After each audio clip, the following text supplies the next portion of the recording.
नमस्कार दोस्तों, मेरे चैनल कुसुम ज्ञान गंगा में आपका बहुत बहुत स्वागत है। आज के इस वीडियो में बताने वाली हूँ कि कार्तिक मास के स्नान की कथा। यदि आप कार्तिक स्नान कर रहे हैं तो इस कथा को जरूर सुनें। अब कार्तिक महीने की शुरुआत हो गई है और कार्तिक माह का स्नान बेहद ही शुभ माना जाता है। इस दौरान भगवान विष्णु का पूजन करने से उनके साथ ही माता लक्ष्मी का भी आशीर्वाद मिलता है। मेरे प्रिय दोस्तों, कार्तिक महीना शुरू हो गया है और हिंदू धर्म में इस महीने का विशेष महत्व है। कहते हैं कि भगवान विष्णु का प्रिय महीना है और इस महीने में पवित्र नदियों में स्नान करने से पुण्य मिलता है। इस माह में भगवान विष्णु अपनी योग निद्रा से जग जाते हैं और इसके बाद ही हिंदू धर्म में मंगल कार्यों की शुरुआत होती है। कार्तिक मास में ही करवा चौथ, अहोई अष्टमी, दीपावली, गोवर्धन पूजा और भाई दूज जैसे महत्वपूर्ण त्योहार आते हैं। कार्तिक माह का स्नान विशेष महत्व रखता है। यदि आप पवित्र नदियों में स्नान नहीं कर सकते हैं तो नहाने के पानी में गंगा जल मिलाकर उससे स्नान करें।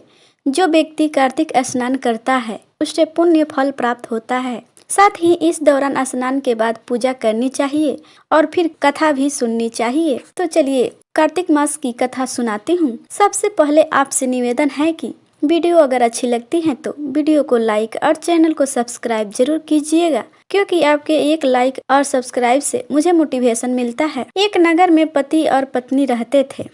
वे दोनों प्रतिदिन 7 कोस दूर गंगा व यमुना नदी में स्नान करने जाते थे। इतनी दूर आने जाने से ब्राह्मण की पत्नी थक जाती थी, इसलिए एक दिन उसने अपने पति से कहा कि काश हमारा एक पुत्र होता तो कितना अच्छा रहता। पुत्र की बहू आती तो हमें घर वापस आने पर खाना बना हुआ मिलता और बहू घर का काम भी कर देती। अपनी पत्नी की बात सुनकर ब्राह्मण ने कहा कि तू सही कह रही है, चल मैं तेरे लिए बहू ला देता हूँ। ब्राह्मण ने कहा, एक पुटली में आटा डालकर कुछ मोहरे उसमें रख दे। ब्राह्मण के कहे अनुसार पत्नी ने पोटली बांध कर दे दी। पोटली लेकर ब्राह्मण चला गया। ब्राह्मण को सफर के दौरान यमुना के किनारे बहुत ही लड़कियां दिखाई दे रही थी। वे रेत में घर बनाकर खेल रही थी। उसमें से एक लड़की ने कहा कि मैं अपना घर नहीं बिगाड़ूंगी, मुझे तो रहने के लिए ये घर चाहिए। लड़की की बात सुन ब्राह्मण मन ही मन सोचने लगा कि बहू बनने के लिए यही लड़की उचित है। जब वह लड़की जाने लगी तो ब्राह्मण उसके पीछे पीछे घर तक उसके घर पहुंचा और वहां जाकर ब्राह्मण ने उस लड़की से कहा, बेटी, कार्तिक मास चल रहा है, इसलिए मैं किसी के घर खाना नहीं खाता। मैं अपने साथ आटा लेकर आया हूँ। तुम अपनी माँ से पूछो कि क्या वह मेरे लिए आटा छानकर 4 रोटी बना देगी। यदि वह मेरा आटा छानकर रोटी बनाएगी तो ही खाऊंगा। लड़की ने जाकर अपनी माँ से ये सारी बात बताई। माँ ने कहा, ठीक है, जाओ ब्राह्मण से कह दो कि वह अपना आटा दे दे और मैं उसके लिए रोटी बना दूंगी। जब वह आटा छानने लगी तो आटे में से मोहरे निकली और वह सोचने लगी कि जिसके आटे में इतनी मोहरे हैं उसके घर में कितने मोहरे होगी। जब ब्राह्मण खाना खाने बैठा तो लड़की की माँ ने उस ब्राह्मण से पूछा, क्या आपका कोई लड़का है? क्या आप उस लड़के की सगाई करने जा रहे हो?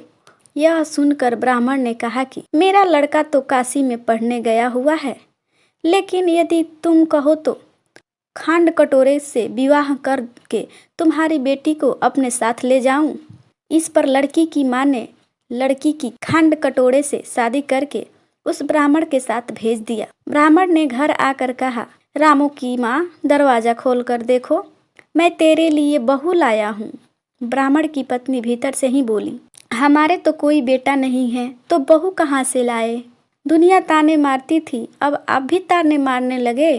ब्राह्मण ने कहा, तू दरवाजा तो खोल और आकर के तो देख। जब ब्राह्मण की पत्नी ने दरवाजा खोला तो देखा कि उसके सामने बहू खड़ी थी। उसने बहू का स्वागत किया और आदर सत्कार से अंदर ले गई।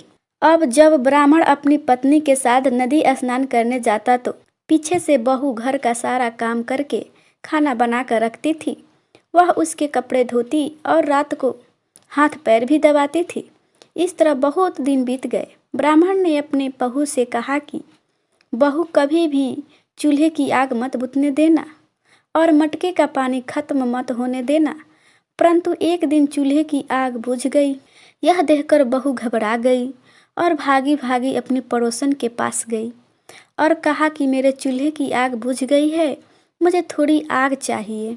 मेरे सास ससुर सुबह स्नान करने गए हुए हैं, वह थके हुए घर आएंगे, इसलिए मुझे उनके लिए खाना बनाना है। यह सुनकर पड़ोसन ने कहा कि तू तो बावली है, तुझे यह दोनों मिलकर पागल बना रहे हैं। इसके कोई पुत्र उत्र नहीं है और ये निसंतान है। बहू ने कहा, नहीं ऐसा मत बोलो, इनका बेटा काशी में पढ़ने गया है। इस पर पड़ोसन ने कहा कि यह तुझे झूठ बोलकर लाए हैं, मेरी बात सच मान, इनके कोई बेटा वोटा नहीं है। अब बहू पड़ोसन की बातों में आ गई और कहने लगी कि आप ही बताओ मैं क्या करूं। पड़ोसन ने कहा कि करना क्या है, जब तुम्हारे सास ससुर घर आए तो जली हुई रोटियां बना कर देना और बिना नमक की दाल बना कर देना, खीर की करछी दाल में और दाल की करछी खीर में डाल देना। पड़ोसन ने उसे अच्छे से सिखा पढ़ा दिया और फिर जब उसके सास ससुर घर आए तो उसने न तो उनका आदर सत्कार किया और न ही उनके कपड़े धोए। जब उसने सास ससुर को खाना दिया तो सास बोली, बहू आज यह रोटियां जली हुई क्यों हैं और दाल भी अच्छी नहीं है। तब बहू ने पलट कर कहा कि एक दिन ऐसा खाना खा लोगे तो कुछ बिगड़ नहीं जाएगा तुम्हारा। सास ससुर को खरी खोटी सुनाकर वह फिर पड़ोसन के पास गई और बोला कि अब क्या करना है। पड़ोसन ने कहा कि अब तुम सातों कोठों की चाबी मांग लेना, अगले दिन जब भी स्नान करने के लिए जाने लगे तो बहू अड़ गई, अपने बातों पे जिद करने लगी कि मुझे 7 कोठों की चाबी चाहिए। सास ने बहू को चाबी दे दी। सास ससुर के जाने के बाद जब बहू ने दरवाजे खोले तो देखा कि किसी में अन्न भरा है, किसी में धन भरा है और किसी कोठे में बर्तन पड़े हैं। जब उसने सबसे ऊपर का 7वां कोठा खोला तो देखा कि शिव पार्वती माता, गणेश जी, लक्ष्मी माता जी, पीपल पत्थरवारी, कार्तिक के ठाकुर, राई दामोदर, तुलसी जी का बिडवा, गंगा यमुना और 33 कोठी देवता विराजमान हैं। वहीं पर एक लड़का चंदन की चौकी पर बैठा माला जप रहा था। यह सब देखकर उसने लड़के से पूछा कि तुम कौन हो। तब लड़का बोला कि मैं तेरा पति हूँ, अभी दरवाज़ा बंद कर दे, जब मेरे माता पिता आएंगे तब दरवाज़ा खोलना। यह सब देखकर बहू बहुत खुश हुई और 16 श्रृंगार सुंदर वस्त्र पहनकर अपने सास ससुर के आने का इंतजार करने लगी। उसने अपने सास ससुर के लिए अच्छे अच्छे पकवान बनाए। जब उनके सास ससुर घर आए तो उन्होंने उनका आदर सत्कार किया और प्रेम पूर्वक खाना खिलाया और हाथ पैर दबाने लगी। पैर दबाते दबाते बहू ने कहा कि माँ, आप इतनी दूर गंगा यमुना स्नान करने के लिए जाती हो, आप थक जाती हो, इसलिए आप घर पर ही स्नान क्यों नहीं करती हो। यह सुनकर सास कहने लगी कि बेटी, गंगा यमुना घर पर तो नहीं बहती हैं। तब उसने कहा कि हाँ माँ जी, बहती हैं, चलो मैं आपको आज दिखाती हूँ। जब बहू ने 7वां कोठा खोला तो दिखाया कि उसमें शिव पार्वती जी, गणेश जी, लक्ष्मी जी, पीपल पाथवारी, कार्तिक के ठाकुर, राई दामोदर, तुलसी जी का बिडवा, गंगा यमुना बह रही थी और 33 कोठी देवी देवता का विराजमान था। चौकी पर बैठा एक लड़का माला जप रहा था।